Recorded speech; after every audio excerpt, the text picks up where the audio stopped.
Hi viewers, in this video we are discuss about in the silent features of angiosperm. Angiosperms consist of a vascular tissue, xylem and phloem is well developed. Angiosperms வந்து vascular tissue ஆன xylem and phloems வந்து well developed, நல்லா develop ஆகி இருக்கும். Next, flowers are produced instead of cone. ஓகேங்களா, angiosperms வந்து பார்த்திங்க அப்படின்னாக்கா ஃப்ளவர்ஸ் வந்து ஃபார்ம் ஆகும் இன்ஸ்டெட் ஆஃப் கோன்ஸ். அதர் பிளான்ட்ஸில் வந்து பார்த்திங்க அப்படின்னாக்கா கோன் இல்லைங்களா. ஸோ அதாவது சீட் பியரிங் பிளான்ட்ஸில் கோன் வந்து ஃபார்ம் ஆகும். ஸோ அதே மாதிரி angiospermஸில் வந்து ஃப்ளவர் ப்ரொடியூஸ் ஆகுது. The ovules remains enclosed in the ovary. So ovule வந்து பார்த்திங்க அப்படின்னாக்கா so enclosed by the ovary. ஓவரிக்குள்ளே தான் வந்து ஓவியூல்ஸ் இருக்கும். Next, pollen tubes help in the fertilization. So water is not essential for fertilization. A lower level of animals is required for water to complete the life cycles and fertilization. But the higher level animal angiosperms does not require or depending on water for the fertilization. So இது வந்து fertilizationக்காக வாட்டர்ஸை depend பண்ணி கிடையாது. Because the transfer of male nucleus from the pollen grains to the ovule by the help of pollen tube. Double fertilization is present. Double fertilization is present. The endosperms is triploid. The second male gametes is fused with a secondary nucleus is known as the double fertilization or triple fusion. So hence the after formations of the endosperms is diploid in nature. Next one, angiosperms are broadly classified into two classes, namely dicotyledons and monocotyledons. The entire group angiosperm is classified into two groups or two classes, dicotyledons and monocotyledons. Next we are discussed in one by one. First we are discussed in the character features of the dicotyledons. A morphological feature, reticulate venation is present in the leaves. Leaves or the reticulate venations. Reticulate venations அப்படின்னா leaves வந்து பார்த்தீங்க அப்படின்னாக்கா அதோட vein circulatory சிஸ்டத்துக்கு தேவையான veins இருக்கு இல்லைங்களா, அதாவது டிரான்ஸ்போர்ட்டேஷனுக்கான veins லீஃபில் டே ஒரு நெட் லைக் ஸ்ட்ரக்சர்ஸில் இருக்கும். அதுதான் நம்ம வந்து ரெட்டிகுலேட் வெயினேஷன் அப்படின்னு சொல்லுவோம். Next presence of two cotyledons in the seed. சீடில் வந்து பார்த்திங்க அப்படின்னாக்கா டூ காட்டிலிடன்ஸ் இருக்கும். சீடை ஓப்பன் பண்ணும்போது டூ ஆஃபாக ஓப்பன் ஆகும். Next primary root is radical persistence as tap roots. ஓகேவா, இதில் வந்து பிரைமரி ரூட் வந்து ரேடிக்கல், இதுதான் வந்து பர்சிஸ்டன்ஸ் ரூட் ஆகுது. டேப் ரூட் சிஸ்டம் வந்து டைகோட்டிலிடன்ஸில் இருக்கும். Next flower tetramerous or pentamerous. இதோட ஃப்ளவர்ஸ் வந்து பார்த்தீங்க அப்படின்னாக்கா டெட்ராமெரஸ். ஓகேங்களா, டெட்ரா அப்படின்னா 4, tetramerous and or pentamerous. Penta means 5. ஃப்ளவர்ஸோட பெட்டல்ஸ், அதில் இருக்கக்கூடிய பெட்டல்ஸ் வந்து 4 or 5 பெட்டல்ஸ் இருக்கும். Tetramerous or pentamerous. Next tricolpate 3 furrows, pollen is present. ஓகேவா, ட்ரைகால்பேட் pollens 3 furrows, அதாவது ரிட்ஜஸ் அண்ட் ஃபரோஸ், மேடு பள்ளம் மாதிரி சொல்லுவோம் இல்லைங்களா. ஸோ இந்த மாதிரி ஸ்ட்ரக்சர்ஸில் வந்து பார்த்திங்க அப்படின்னாக்கா ட்ரைஃபரோஸ், 3 furrows இருக்கக்கூடிய ஸ்ட்ரக்சர்ஸில் pollen grains வந்து ஃபார்ம் ஆகுது. ஸோ அனாட்டமிக்கல் ஃபியூச்சர்ஸ், டைகோட்டிலிடனோட அனாட்டமிக்கல் ஃபியூச்சர்ஸ் என்னெல்லாம் அப்படின்னு பாருங்கள். vascular bundles are arranged in the form of ring in stem. vascular bundles வந்து பார்த்திங்க அப்படின்னாக்கா நமக்கு எப்படி இருக்குன்னா ரிங் ஸ்ட்ரக்சர். ஓகேவா, ரிங் ஸ்ட்ரக்சரில் ஒரு சர்க்குலர் ஸ்ட்ரக்சர்ஸில் வந்து வாஸ்குலர் பண்டில்ஸ் ஃபார்ம் ஆகிருக்கும். Next vascular bundles are open, cambium are presence, அதாவது in between the xylem and phloem. xylem and phloemத்துக்கு இடையில் கேம்பியம் வந்து ப்ரெசென்ட் ஆகிருக்கு.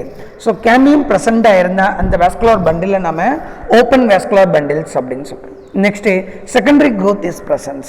Secondary growth, it's lead to the secondary characters of the dicot plants. It's lead by the secondary meristematic tissue cambium. So cambium தான் வந்து இந்த secondary growth-ஐ form பண்ணுது. So it is a character features of the dicotyledons in angiosperm. angiospermsல இருக்கக்கூடிய dicotyledonோட characters, both morphologically and anatomical characters. Then next we move to monocotyledons in angiosperm. Angiospermsல monocotyledons பத்தி பார்க்கலாம். So இதில் பாருங்க first morphological feature, a parallel venation is present in the leaf. So monocotyledons வந்து பார்த்தீங்க அப்படின்னாக்கா leaf வந்து parallel venation. ஓகேவா, leaf வந்து parallel veinations, அதாவது parallel-ஆ இருக்கும். ஒரு வெயின் இருக்குன்னா அந்த வெயினுக்கு பக்கத்திலேயே அதுக்கு ஈக்குவலண்டாகவே parallel-ஆ இன்னொரு வெயின் அடுத்தடுத்து டே வெயின்ஸ் வந்து மூவ் ஆகும். ஸோ இதான் வந்து parallel venation அப்படின்னு சொல்கிறோம். presence of a single cotyledons in the seed. டைகோட்டிலடன்ஸில் வந்து பார்த்தீங்கன்னா சீட் வந்து 2 cotyledons இருக்கும். ஓப்பன் பண்ணும்போது 2 cotyledons அதில் ஓப்பன் ஆகும். பட் மோனோகாட்டில் வந்து சிங்கிள் cotyledons, ஒரே ஒரு cotyledons மட்டும்தான் இருக்கும். So radicals does not persist in the fibrous root is present. ஓகேவா, ஸோ இதில் வந்து ரேடிக்கல் வந்து பர்சிஸ்டன்ஸ் ரேடிக்கல் கிடையாது. தென் ரூட் வந்து fibrous root system or adventitious root systems. ஓகேங்களா, மோனோகாட் பிளான்ஸோட ரூட் வந்து fibrous or adventitious root system. Next flower trimerous. Monocot பிளான்ட்டோட ஃப்ளவர்ஸ் எல்லாமே வந்து பார்த்தீங்க அப்படின்னாக்கா ட்ரைமேரஸ், 3 petals இருக்கும். ஓகேங்களா, பிளான்ட்டோட பெட்டல்ஸ் அந்த ஃப்ளவர்ஸ் பெட்டல்ஸ் வந்து 3 petals இருக்கும், ட்ரைமேரஸ் அப்படின்னு சொல்கிறோம். Next monocolpate, 1 furrow, pollen is presence, ஒரே ஒரு furrow மட்டும் இருக்கும். ஸோ அதனால் இதை மோனோகால்பேட் அப்படின்னு சொல்கிறோம். It is a morphological features of the monocotyledons in angiosperm. Next one, anatomical features of the monocotyledon. மோனோகாட்டோட அனாட்டமிக்கல் ஃபீச்சர்ஸ் எந்த மாதிரியான ஃபீச்சர்ஸ்லாம் அனாட்டமிக்கலாக இருக்குது அப்படின்னு பார்க்கும்போது vascular bundles are scattered in the stem. ஓகேவா, வாஸ்குலர் பண்டில்ஸ் வந்து பார்த்தீங்க அப்படின்னாக்கா ஸ்டெம்மில் அப்படியே ஸ்கேட்டர்டாக இருக்கும், அங்கங்கே செதறி இருக்கும், எல்லா இடத்தையும் ஈவனாக ஸ்ப்ரெட் ஆகி இருக்கும், ஒரு ரிங் லைக் ஸ்ட்ரக்சர்ஸில் இருக்காது. Vascular bundles are scattered in the stem. Next one, vascular bundles are closed, cambium absent. ஓகேங்களா, வாஸ்குலர் பண்டில்ஸ் வந்து பார்த்தீங்க அப்படின்னாக்கா closed types of vascular bundles. Absence of cambium does not lead to the secondary growth. இப்போ இந்த plants எல்லாம் வந்து secondary growth இருக்காது. ஓகேங்களா, secondary growth is absent. Cambium இருந்தால் மட்டும்தான் செகண்டரி க்ரோத் இருக்கும். ஸோ இப்போ கேம்பியம் இல்லை அப்படின்னாக்கா அந்த இடத்துல செகண்டரி க்ரோத் வந்து absent. Next one, current angiosperm phylogeny group, angiosperm phylogeny group system of classification does not recognize the dicot as a monophyletic group. Angiosperms கான phylogenetic classification, ஓகேங்களா, different types of classification இருக்கு. So one of the classification வந்து phylogenetic classification.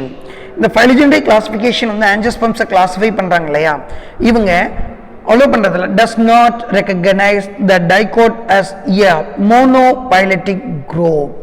dicot வந்து monophyletic group கிடையாது அப்படின்னு சொல்றாங்க. plants that are traditionally classified under dicot are disposed in several clades such as earlier magnolides and eudicots. ஓகேவா, இந்த plans வந்து பார்த்தீங்க அப்படின்னாக்கா ட்ரெடிஷ்னலாக கிளாஸிஃபை பண்ணும்போது அந்த டைகோட்ஸ் ஆர் டிஸ்பர்ஸ் இன் several clades. டைகோட்ஸ் வந்து several clades-ஆ டிஸ்பர்ஸ் ஆயிருக்கு. as earlier magnolides, ஓகேவா, magnolidae, ஸோ அப்போ magnolides ஆகும் அண்ட் eudicots, true dicots ஆகும் வந்து கிளாஸிஃபை ஆகிருக்கு. ஸோ இதுதான் வந்து மோனோகாட்டிலடன்ஸோட character features morphologically and anatomically. மார்ஃபாலஜிக்கலாகவும் அனாட்டமிக்கலாகவும் மோனோகாட்டோட கேரக்டர் ஃபீச்சர்ஸ் இன் angiosperms. ஓகேங்களா, ஸோ இப்போ இந்த வீடியோவில் நம்ம என்ன கம்ப்ளீட் பண்ணியிருக்கோம் அப்படின்னாக்கா character features of the angiosperm in monocot and dicot and silent features of the angiosperm.